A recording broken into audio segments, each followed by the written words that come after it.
Now we're going to turn to an exciting new development that happened this year, totally unexpectedly. We were contacted by a group in London who was interested in coming for a study tour to New York to understand how the New York City life science market has developed over time and what role the city has played in the development of that market. So from June 20th to the 22nd, about 15 professionals from London visited New York to basically foster an exchange of information and collaboration between the life science communities in London and New York City. We had 3 days of meetings, opened with a meeting at the Cure where the EDC basically presented the story of how they've made such an investment in the life sciences economy. London presented as well as to how their life sciences industry was developing, and we had a very good conversation going back and forth. We then moved over to InnoLabs in Long Island City, had a great tour there with a broader tour of the surrounding areas, and then we did a walking tour up First Avenue through what will be Kips Bay, past the old public health building, the Alexander Life Sciences Development, and the NYU New Sciences Center. And then we had a session in Manhattanville Factory District at Tasty, and also at Midtown West, the Hudson Research Center, which really helped them understand how the life science clusters in New York City developed. All of the information that we collected during those visits is now being collated into a white paper that will be jointly published between London and New York in January of 2024. And we are currently planning a trip in April of 2024 for our New York Builds Bio members to visit London. We may or may not have a London chapter developing there, but there's some talk of that happening too. So it's quite exciting, and we are thrilled this morning to have 3 speakers from London. They're all virtual. Bennett John was going to be with us in person, but unfortunately, he's contracted COVID, so he will be also virtual this morning. He is the Senior Capital Investment Officer for Real Estate from the British Consulate General in New York. We have Faaiza Lalji, Director, Planning and Development with Precis Advisory, who's going to talk to us about a very exciting new development they're doing at King's Crossing in London, and Georgina Rizik from SC1, London Life Sciences Innovation District, the first incubator there. So welcome, you guys. Thank you all for being with us this morning. I'm going to be sitting right in front of you, so you are now facing the audience, even though you probably can't see them. So Bennett, do you want to get started? And thank you so much for joining us when you're not feeling well. Sure. Thank you so much, Nancy. Could you hear me? Just want to make sure. Yes, we can hear you. And I really want to apologize for not being able to make it in person. That's what I get for going to a karaoke bar last week. But in any case, let me just get started by saying I think London is certainly a world-class city, same as New York.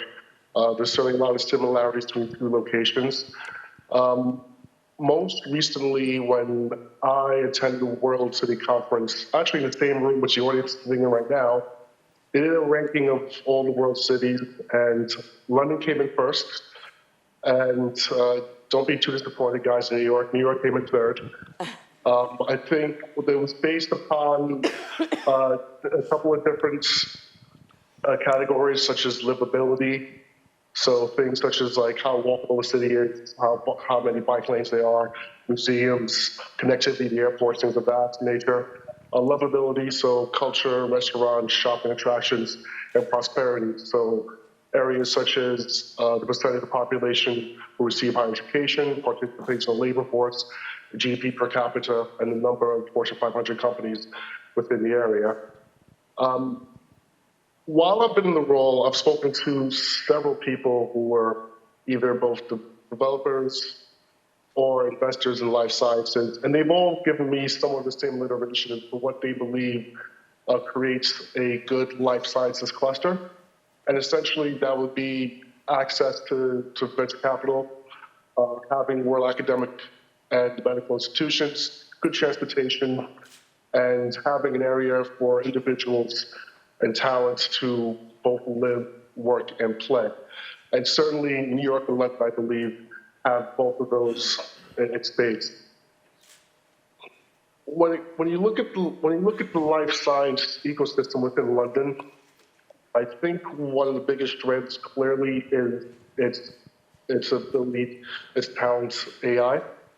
So London has, according to many people, the top AI talents in the world, and certainly this brings not only advancements within medicine, but also advancements within medical imagery analysis and intelligent document processing. Sorry. The NHS is also a tremendous resource for the life sciences ecosystem within London, and obviously the entire UK. Not only with London having an extremely diverse population of over 9.6 million people, of which over a third of them come from outside of the UK, this clearly makes it a good location to conduct research and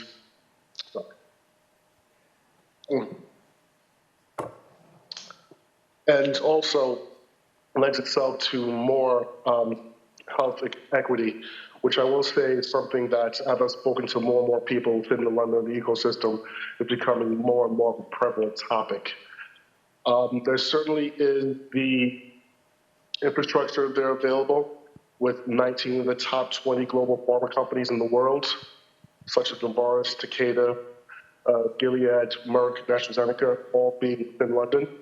And all the top 30 medtech companies in the world also all do operate within the UK. And I'd say, lastly, one of the biggest strengths of the life science ecosystem within London is just a large amount of collaboration you have between small, medium-sized businesses, large pharmaceutical companies, and the academic communities. And that would also include Oxford and Cambridge as well. This also brings about greater innovations within drug discovery, diagnosis, testing, disease modeling, and as we saw during the pandemic, certainly vaccine development as well.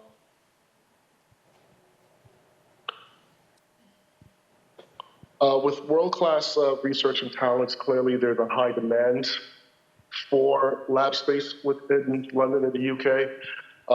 This certainly is highlighted by the fact that if you look at a Salus report from as recent as March of this year, there's a vacancy rate of less than 1% for lab space within all of London. And now I just want to bring attention to the map, which I think should be sitting behind Nancy. Yes, it's on the screen. Sure, thank you, Nancy. We're going to go over some of the innovation districts within London. First, I'll start off with Whiteside Innovation District, which is in West London and a great destination for biotech, digital and creative industries. It's in the heart of the Imperial College Research Campus with lab space and co-location opportunities with companies at the Transition Innovation Hub. Also within walks of there, you'll find, within walking distance from there, you'll find the headquarters of Novartis and several other biotech companies which use the AI automation lab work.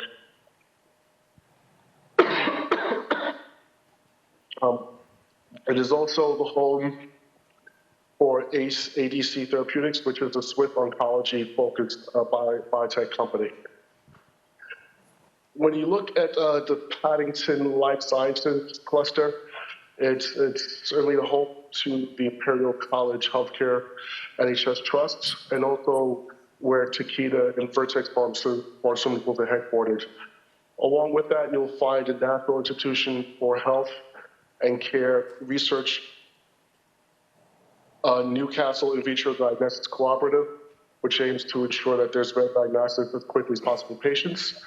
And when I spoke to someone who actually works very closely in the district, what they told me is that within that area, they're really trying to bring a focus to both health equity and engaging more closely with the community when producing their research as well, which I think was certainly something that, again, I'm hearing more and more within the community. Within the Knowledge Quarter, which is near King's Cross, it's an innovation center that's home to Bennett AI, DeepMind, as well as University College London, the Alan Turing Institute, the Crick Institute, and the Wellcome Trust. It's very conveniently located to a lot of good transportation, so you can get through the English Channel to Paris very easily. There's also rail to Brussels and Amsterdam. And bringing it all together is QK Labs, which is an accelerator programmed by the Click Institute for early stage data health startups in collaboration with the Boris and LifeArc. Smith Klein also has opened a hub there. And Merck was going to have some activity there as well, which I will leave for later because you'll hear more about that shortly. Within Whitechapel, which is located in East London, you would also find, a district that's very focused on digital health and data science. It's also the home of Genomics England and holds the second largest cancer hub within London, as well as home to the London Air Ambulance and an internationally renowned trauma center. And with that, I believe I'll pass on to Georgina to speak a little bit about the SC1 district. Thank you very much, Bennett. That was yeoman's work, we could tell. Appreciate your presence here today. So Faaiza, tell us about your exciting new announcement and groundbreaking that just happened a couple of weeks ago. Yeah, no, thank you so much, Nancy and Bennett. That was a great overview. The project I'm going to be speaking about is in the Knowledge Quarter in King's Cross. So Bennett gave a good introduction to the area, and I'm sorry that I couldn't be in person. I was actually in New York City yesterday, but had to be back in London for a meeting today, but wasn't sorry to miss the end of your October summer. So very glad to join you virtually. So the Knowledge Quarter really encompasses an area called King's Cross, the Euston Road, and Bloomsbury. And I'll just say a bit more about it before I speak about our specific project. Bennett mentioned the Francis Crick Institute, which is a leading global research center for medical research and discovery. He also mentioned Google, but there are others, in the kind of cultural and music space, like Universal Music, the British Library, University of the Arts London. So really, the Knowledge Quarter is a true kind of innovation district in the sense that it is home to life sciences, as well as data science, as well as cultural and academic and educational institutions. As you can imagine, the area has and continues to attract a lot of interest, both from large organizations as well as incubators and startups wanting to be proximate to some of these major businesses. The other thing which Bennett mentioned is really the connectivity. So in the center of King's Cross, really, are two railway stations called King's Cross and St. Pancras, and one connects the Knowledge Quarter to the rest of London and the country, and one connects, the other really connects the Knowledge Quarter to the rest of Europe. So being able to have a presence in the Knowledge Quarter is really meaningful in terms of accessing talent there, but also accessing talent across the rest of the country and across Europe. There's a huge amount happening. There are nearly 3 million square feet of activity in the pipeline. I'll mention a couple of projects. The British Library just secured planning for an extension project, which will really bring a range of benefits to the local community. Euston Station submitted a planning application this year, which is an overstation campus of arts and sciences. And St. Pancras Hospital just submitted their planning application, which will house Oriole, which is a world-leading center for eye health. So those are just a few examples at the planning stage, but there are many more projects under construction, including our own. So there's almost 1 million square feet under construction. And our project, which you can see on the screen, Belgrove House, will be a specialized life sciences center and an office building for Merck MSD. So it will be their UK HQ as well as Discovery Center. It will house 800 of their employees, including scientists, and will really focus on research, vaccine development, and medicines for diseases of the aging. So we're super excited about it. It will not open for a few years. We just broke ground a couple of weeks ago. It will open in 2027. But based on the context that I gave, you can imagine that Merck MSD were really interested in King's Cross for some of the reasons that I already mentioned. And even though this was going to be and is going to be their UK HQ, they really see it as servicing the rest of Europe and accessing the rest of Europe. And they also see it as kind of part of their network of discovery centers that already exist. So they have a discovery center in Boston, which opened 20 years ago. They also have a discovery center in San Francisco. So this would be the third and their trifecta, where they imagine scientists will move across the centers and will do different work in different locations. So their discovery centers don't actually have all of the technology and the people that scientists and employees need to do all of their work. And as a result, employees are forced to travel to the other global centers to work with the technology and the institutions in those jurisdictions, which we really bought into that idea that science should be global and that science should happen in different places with different people. So as I mentioned, we broke ground on the project last week. King's Cross, if you're not from London, is also a very highly significant historic and heritage area in London. Both of the stations that I mentioned are Grade 1 listed, which is the highest heritage listing in the country. It's also a conservation area called Bloomsbury. And so our site, given that it's directly across from the stations and really at the center point of the Knowledge Quarter, came under a lot of scrutiny from an architecture perspective. And we really wanted to do something that represented, and the architect HMM led in this regard. We wanted to do something that would represent and be innovative today, in the same way that the stations, when they were designed and when they opened, were examples of engineering innovation in their time. And so we really took the approach of focusing on carbon reduction and really whole life carbon, where we were looking at carbon emissions not just during construction, but also during operation and refurbishment. So that was really the starting point for us from a design perspective.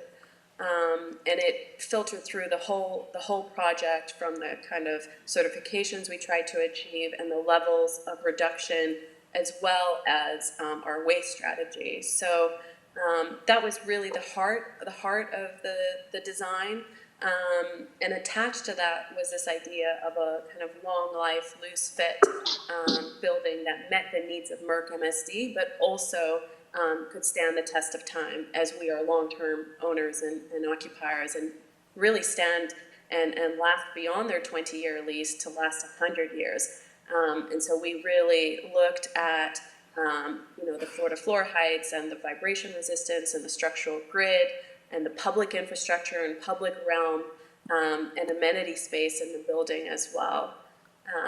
The third kind of pillar, I would say, in terms of our thinking alongside kind of heritage and sustainability was really the approach to the various publics of the building.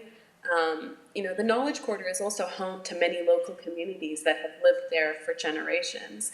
And lots of young people and lots of schools and lots of people that,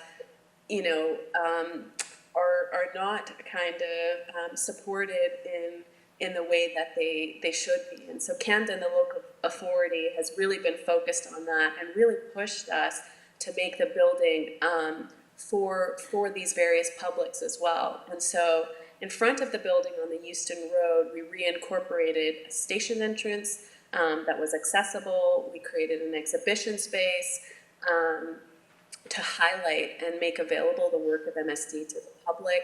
And then at the rear of the building, we've designed an education center and classroom where 50% of Camden schools are already signed up to have high school students involved in those programs, as well as a cafe for the local community and an auditorium for other institutions based in the Knowledge Quarter wanting to collaborate with Merck MSD. So if I turn your attention to the slides on the screen, perhaps we can just flip through to the first slide. And I could just show you quickly the things that I've been referring to.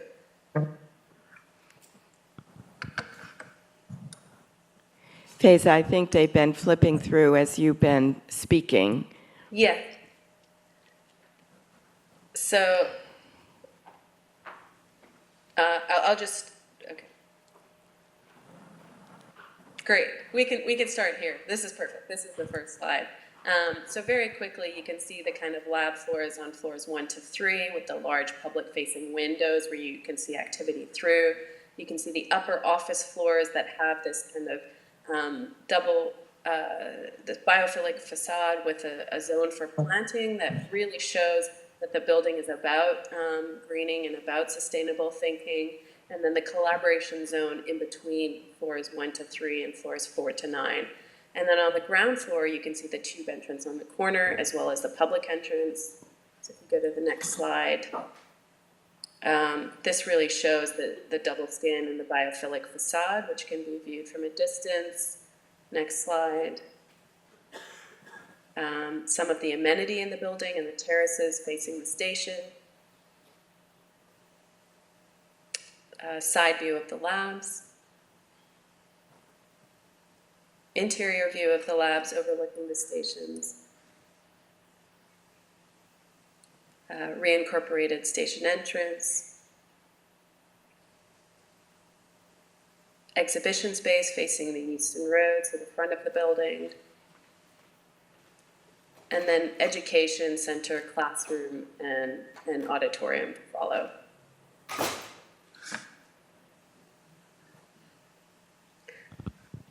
Great, thank you so much. So that should give you a good overview of the project. It's hard to share everything about the project and the journey we've taken, but I'd be happy to answer any questions. Well, congratulations. That's a very exciting project. Let's just move on to Georgina, and we'll wait for questions at the end. So, Georgina, you want to tell us about the SC1 Life Sciences Innovation District? Yeah, thank you very much for the opportunity. Really enjoyed the visit to New York City, where I really thought there was many opportunities for collaborations with New York. Next slide, please. Just briefly about our district.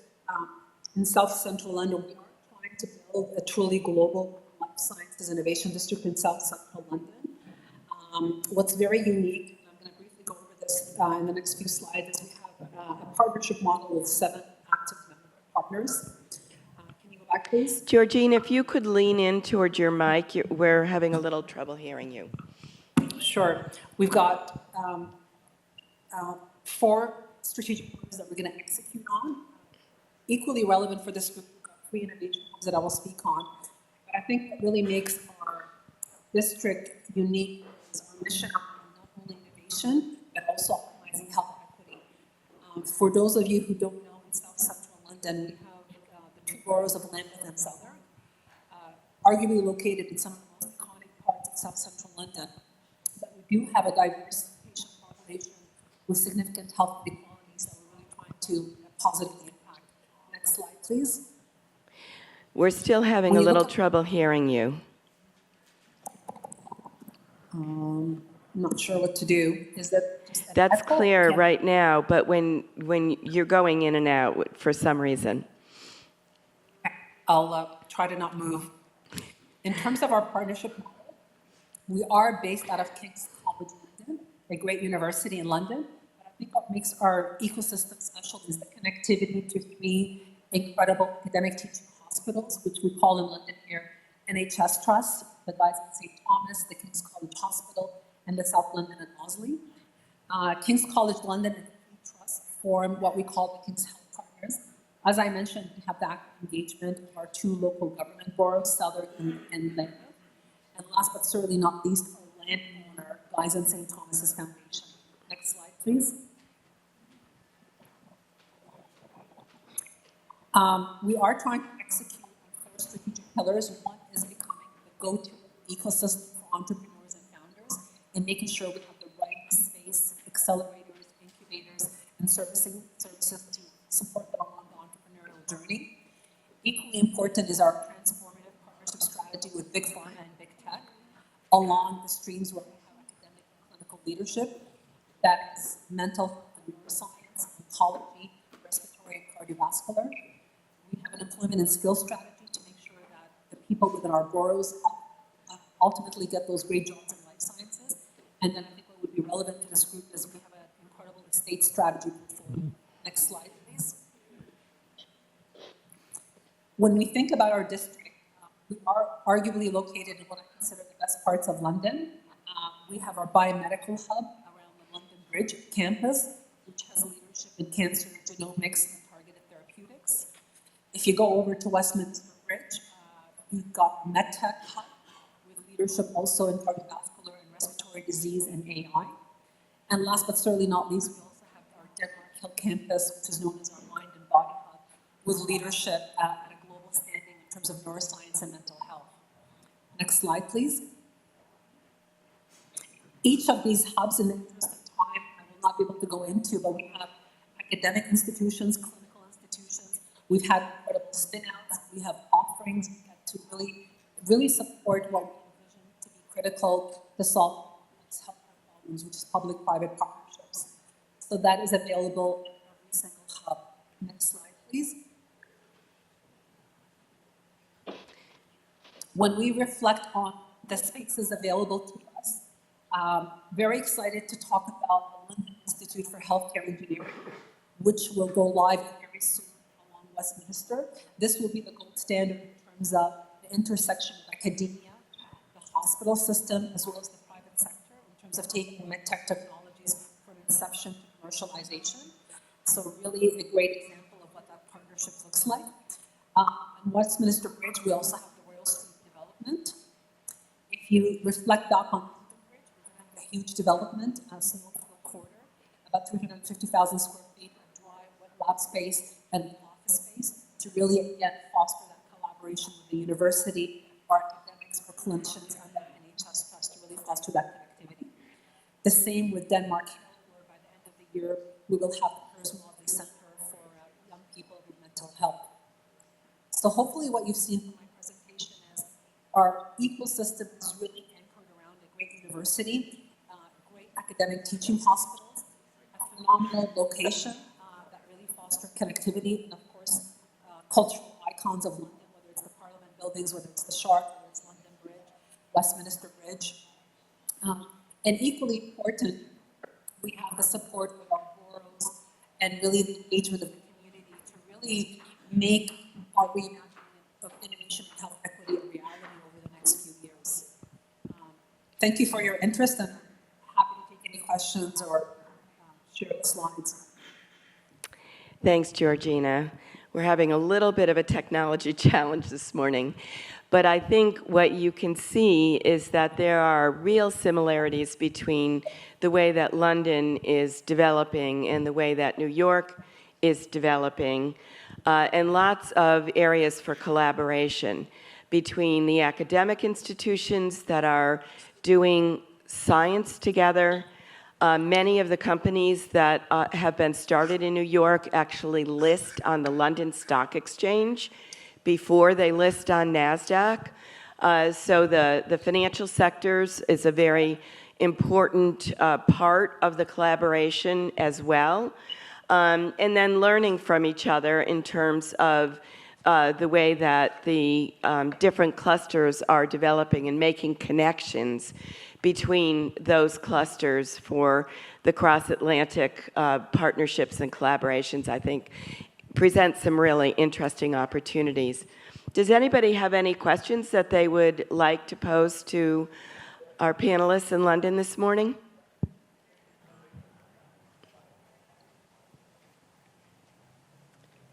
Very quiet crowd this morning. Scott, let me call on you.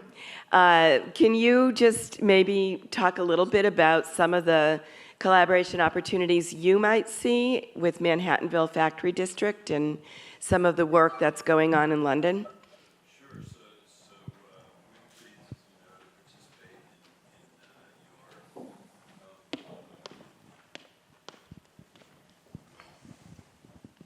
Thanks, Nancy. We were pleased to participate in the exchange during the London study tour, and not only found it very interesting, but obviously a lot of the companies that everyone spoke about in London are important companies to New York City and the New York City greater region. But it also gave me an opportunity to personally get to know Faaiza, and I'm looking forward to going over to London with your group and learning about these really interesting projects. And I think a lot of the challenges that we have in New York City are similar things that London is dealing with, and I think the interchange is going to be really, really important. And it's important to us, and I think your connecting the two cities is terrific. Great, thank you so much. So we will be visiting London, but we'll also be visiting Oxford and Cambridge, and maybe Stevenage, which is a developing cell and gene therapy hub, which is kind of in the middle of this golden triangle in the United Kingdom. So stay tuned early next year for more information about that and for the release of the research report and white paper that we'll be doing on the study tour we had in June. So thank you to our speakers. Really appreciate your presence here today, and we're looking forward to seeing you again soon. All right, thank you. Thank you so much. Thank you. Thank you, Nancy.